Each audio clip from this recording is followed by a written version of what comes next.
బుద్ధి లేని శివ పూజలేలరా విశ్వదాభిరామ వినురవేమా.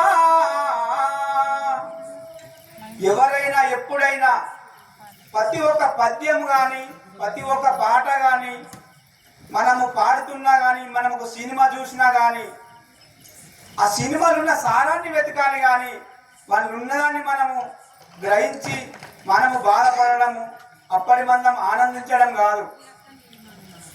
మన ఆత్మశుద్ధి చక్కగా లేదనుకో మనం ఎవరు చెప్పినా కానీ ఇక్కడికి వెళ్ళి చెప్తే అక్కడికి వెళ్ళిపోతుంది.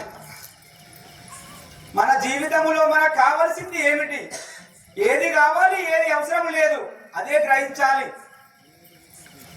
ప్రతి మనిషి పుట్టిన నుంచి కష్టపడుతున్నాము దేనికోసము, సంపాదించాలి, ఇది కట్టాలి అది కట్టాలి, దీన్ని కొనాలి దాన్ని కొనాలి. అది మనది కాదని అందరికీ తెలుసు, ప్రతి ఒక్కళ్ళకు తెలుసు. ఇసటి భూమి కోసము ఇద్దరు అన్నదమ్ములు కొట్టుకొని వస్తున్నారు. తులం బంగారం కోసము అక్క ఎళ్ళను విడిపోతున్నారు.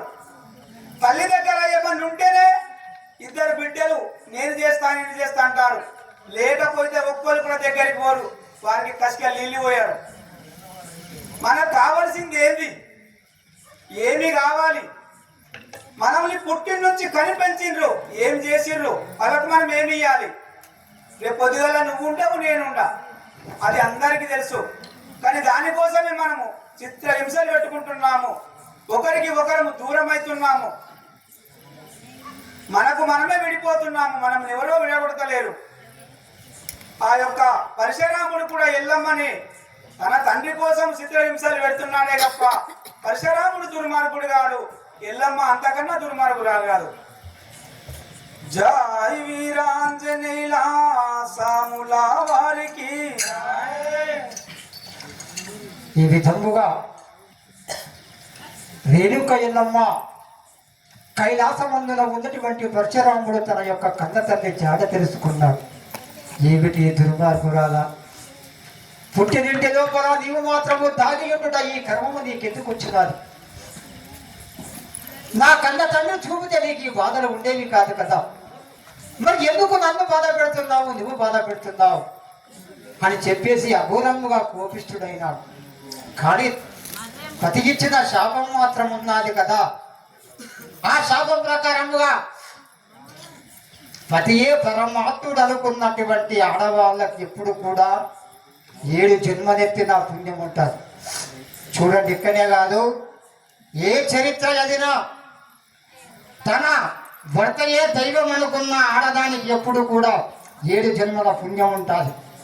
భర్తను దూషించినది మాత్రం ఎప్పటికి కూడా ఎన్ని జన్మలెత్తిన తన యొక్క కర్మ మాత్రము కర్మ సిద్ధాంతం ప్రకారముగా పతిని మాత్రం ఎడవాసి ఎవరైతే తిరుగుతారో వారికి కర్మ సిద్ధాంతం ప్రకారముగా 7 జన్మలెత్తిన కర్మ మాత్రం ఉంటారు. మరి ఇక్కడ తల్లిదండ్రులను బాధించడం కూడా ధర్మము కాదు. ఎందుకంటే తనకు మాత్రం ఏమవుతుంది మనసు లోపల, కన్న తండ్రి కావాలా, ప్రతి ఒక్క వారికి కూడా అదే ఉంటుంది.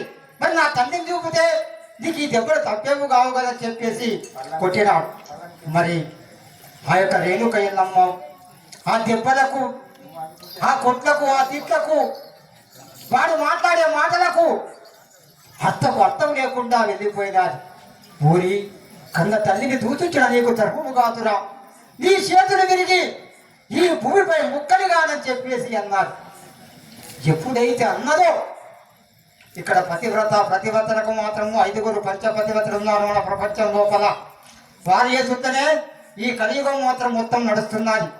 ఆ చరిత్ర చెప్పుకుంటూ పోతే తరగనటువంటి చరిత్రలు. కానీ ఇక్కడ మాత్రం ఎప్పుడైతే అమ్మవారు అన్నాదో పరశురాముడి యొక్క చెయ్యి మాత్రం కింద పడిపోయింది కదా, కింద పడి పడమంటూ కొట్టుకుంటున్నది. ఏవిరా నా తల్లి అనగానే మాత్రం నా చెయ్యి ముక్కలైంది కదా, మరి నేను ఏ పాపము చేశాను, నా కన్న తల్లి ఈ విధముగా శపించిందని చెప్పేసి పరశురాముడు ఏ విధముగా దుఃఖిస్తున్నాడో చూద్దాం. జై రేణుకా మాతాకి దైవమానే నేమి చేత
సమీప